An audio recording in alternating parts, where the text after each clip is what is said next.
Welcome to the Evidence Informed Teaching Podcast. Are you a teacher wanting to improve your classroom practice and deliver excellent teaching through access to research? Do you have a passion for teaching and are looking to connect with other like-minded colleagues through professional discussions? The Chartered College has partnered with TeacherTap to support teachers to deliver excellent teaching through access to research, and we invite you to be part of this community. On this podcast, you will hear from fellow teachers, research experts, and you have the opportunity to be part of this professional discussion. You can find out more about the Chartered College of Teaching and TeacherTap in the show notes, and if you find this episode helpful, why not share it with a teacher friend, take a screenshot and post it on your social media, or even better, leave us a 5-star written review. Welcome to another podcast for Rethinking Curriculum, all around Oracy. And I'm delighted this afternoon to bring to you a wonderful, wonderful practitioner called Hydeh Fayaz, who is Deputy Head Teacher at a research school in Birmingham called St Matthews. She is the Deputy Director for the Research School and has worked with Oracy Cambridge to create an 18-month modular programme entitled Oracy in Action, developing that purposeful talk in early years and Key Stage 1.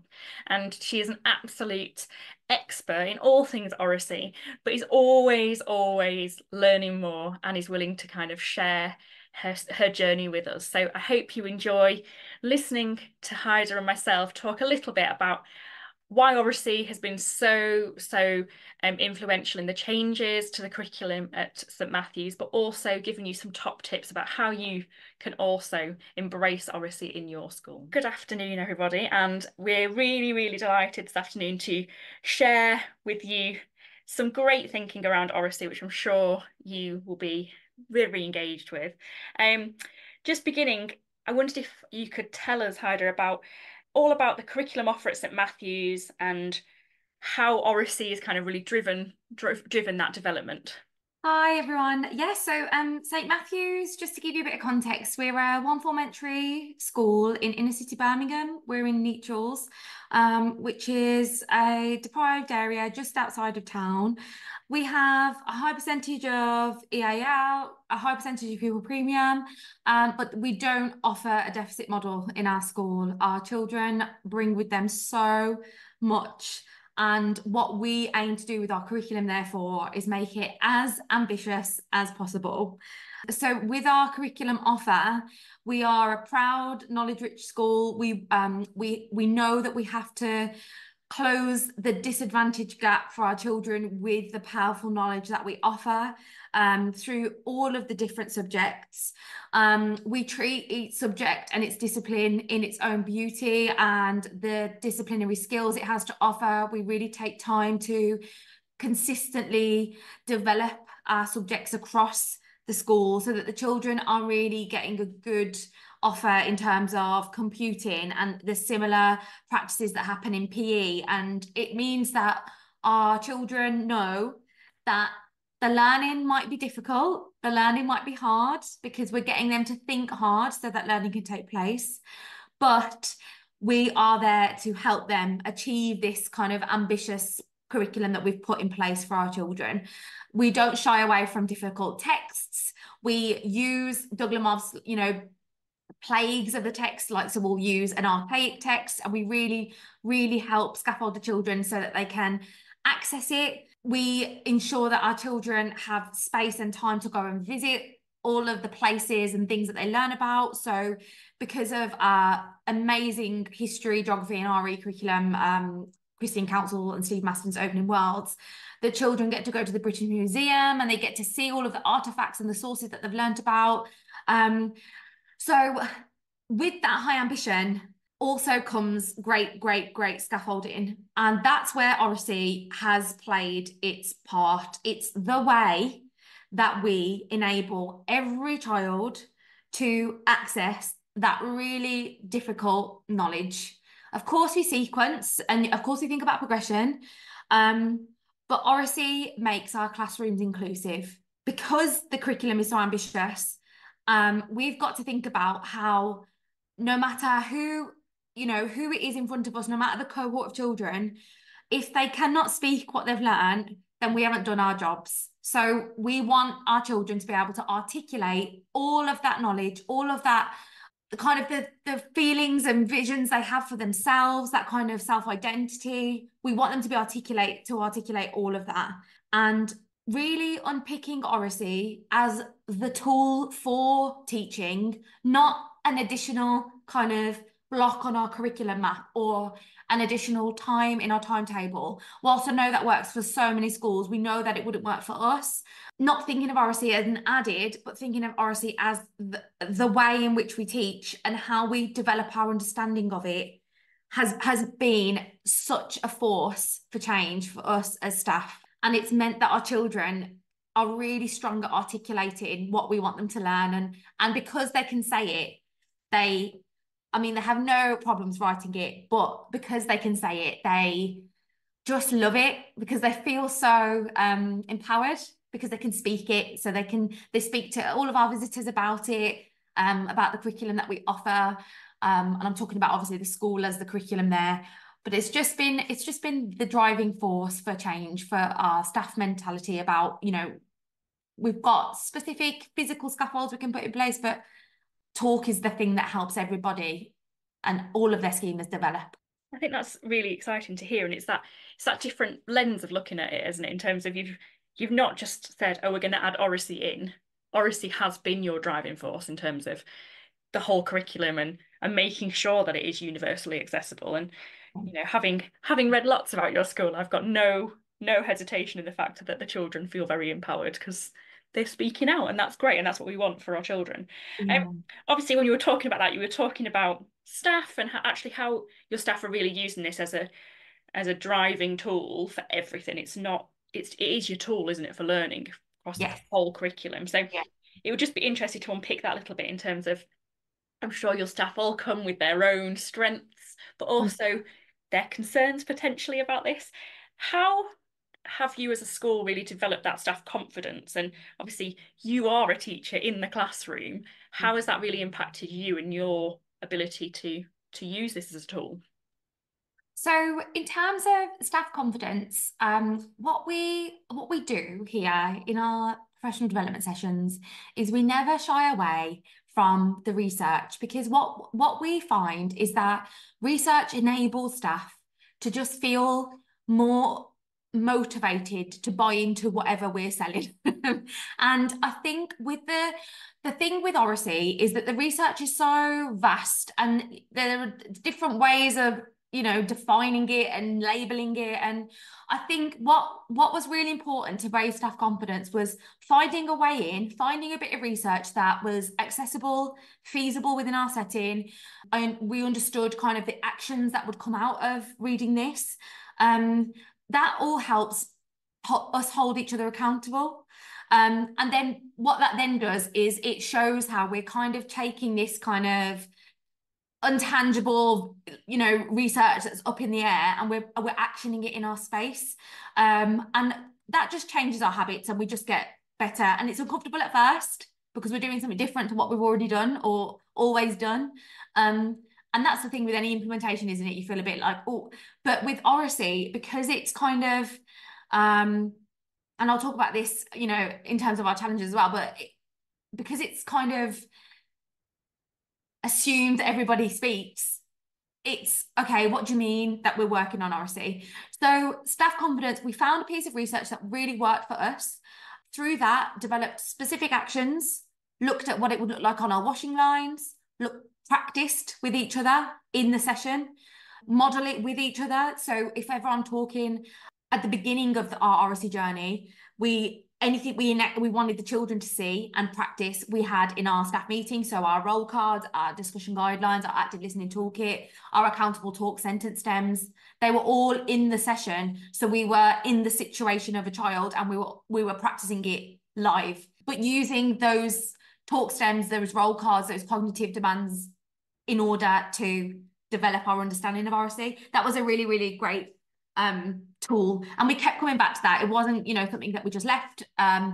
Oracy was a consistent agenda on our PD calendar for at least 2 years. We came back to it every half term because it's important. And what that means is that staff really understand that this is so important for our children, because I'm not doing it once and then coming back and never coming back to it. I'm making it high on your agenda. At St Matthews, we want to engage as much as possible with the best bets around education and what we could do to close the gaps, because like I said, we're a very high pupil premium, 64%. So we want to close those gaps in the way that we think might be the best bet, and the research helps us, but also our professional expertise. So we've done a lot of work as more, more research is released about how the brain works and all of the ways that schemas are developed. It's a social formation of your mind. It's not developed in silo. If I'm trying to learn something new, my schema is invisible unless I talk it. And I think the links that we made across other PD areas that we're trying to, build on and that we've built on for so long, like metacognition, like how the brain works, it meant that it was all kind of, Oracy kind of sat beautifully underneath it all.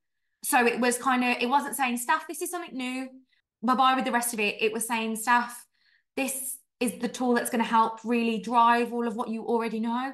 So starting where they were was important because, like you said, they come with so many strengths. They're not empty vessels by any means when we talk about Oracy, because of the understanding that they have about direct instruction, explicit instruction, giving them good experiences, experiential learning. So it was definitely starting where they are, and that helped build their confidence as we went along. I think it's really nice to hear that actually, firstly, it's taken a long time, but you've kept this thread really central throughout everything. And I think that, as you say, those tying together of ideas, it's the same as what we do with our children, but you've thought about that for your team. And, I think having spoken to you and a few members of your staff, I think it does go through everything you're doing. Obviously, there will have been bumps along the way, I'm sure. Oh, yes. So it was just kind of nice to share with some of the listeners the reality, I suppose. What have been the challenges and how did you overcome them? I suppose the first challenge is the challenge around Oracy itself is that talk just disappears. So really trying to monitor and evaluate talk is difficult. But that's where us understanding about and making specific actions within PD was really important, so that staff had something to hang their hat on. They knew that this was Oracy developing in their classrooms, because again, talk happens naturally. We don't necessarily have to teach children how to speak because we're biologically primed. So it's like, well, why do I need to teach Oracy? Why do children need Oracy education? It's, well, this is why. But giving them the tangible things to see develop in their space was really, really important. I had a certain challenges, as Oracy Lead around my vision for Oracy, because it changes all of the time. And whilst I have one, and writing one was a challenge in itself, because I don't want it to be just about our children being able to explain what they learn. I want them to be able to question and respectfully challenge and do all of those things that make good citizens. And that's where Robert Alexander's work on dialogic teaching helped me understand that talk is not just for communicating what you know. Talk is for communicating everything that's part of you. So tuning into that was really important in helping me fine-tune my vision, because again, I come back to it quite often, and even now, the more I understand about dialogic teaching, and I learned so much from the webinar, from the other delegates on there, I'm going back to my vision. So my vision was a challenge, but just retuning it helped. I've spoken a little bit about this, but the opportunities for talk, we started in the beginning, because it's always nice to see it concrete on your timetable, isn't it? Oracy, because that is the time that I'm enabling Oracy to be taught explicitly. It didn't work for us. And what that meant is I had to really listen to the staff, look at the specific outcomes and think, are these outcomes high leverage enough for us to keep going with this? And it just wasn't. So again, tuning into what your staff are saying, being a teacher in the classroom itself is always helpful, like you mentioned, because I'm enacting it too, and I can see the bumps. So that was a challenge. So we moved, we kept with it for a little bit. It was about two terms we kept with it because we wanted to see it through, but it wasn't working. So we stopped. And again, what that meant is that we were going back to what we know about good implementation and just thinking, if we're trying to move something forward and it's not feasible, we need to stop doing that and reassess. So those points in the year to kind of review my subject implementation plan was really important. And I think and one of the challenges our staff had were when we're so expert on something, because when we were standing up and presenting, even though I felt like an imposter at the beginning of my Oracy journey with the staff, we're 2 steps ahead of everybody. So we were presenting. I think staff expected the children to have that same kind of neat talk straight away. And that's been something that I keep coming back to. So whenever I'm in the lesson, or let them have that time for that messy space and that messy talk so that they can have that kind of more presentational style by the end of the unit of work or whatever you're hoping them to be able to communicate. So to kind of really close those gaps with our staff and ensure that it was a focus, we looked more deeply at exploratory talk and the work of Oracy Cambridge and the accountable talk by Laura Mesney. We really tried to think about, this is the issue, what is it that I need to do? And all that meant is that I had to do more, I had to read more and read widely. Yeah, those are our challenges. They still happen. It's really nice to hear about the kind of the same challenges that are happening in this thing that is kind of non-tangible Oracy, that we can't just have a result from. It's something that's overarching.